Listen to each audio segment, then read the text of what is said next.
ଜୟ ଜଗନ୍ନାଥ ଦର୍ଶକ ବନ୍ଧୁ, ଆଜି ଜାଣିବା ପ୍ରେମ ମାନେ କ'ଣ। ଆମେ ଏହି ଉତ୍ତର ଜାଣିବା ପୂର୍ବରୁ ଓଡ଼ିଆ ୟୁଟ୍ୟୁବ୍ ଚ୍ୟାନେଲକୁ please subscribe and like share କରିବେ। ଚାଲନ୍ତୁ ଷ୍ଟାର୍ଟ କରିବା।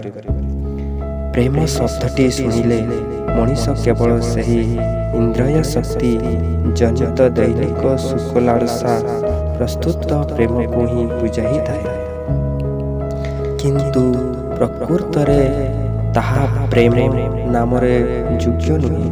କାରଣ ମୁହୂର୍ତ୍ତରେ ସୁଖ ସମ୍ଭୋଗର ଅବସାନ ଘଟିଲେ ତାହାର ଅସ୍ତିତ୍ୱ ବିଲୁପ୍ତ ହୋଇଥାଏ। ସେହି ପ୍ରେମ କେବଳ କ୍ଷଣସ୍ଥାୟୀ।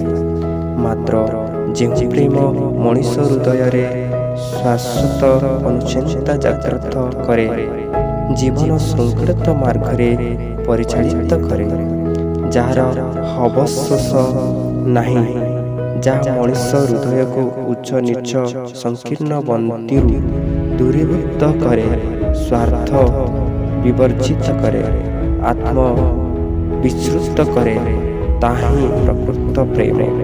ଏହି ପ୍ରେମ ମଣିଷ ଜୀବନକୁ ମଧୁମୟ କରି ଗଢ଼ି ତୋଳିଥାଏ।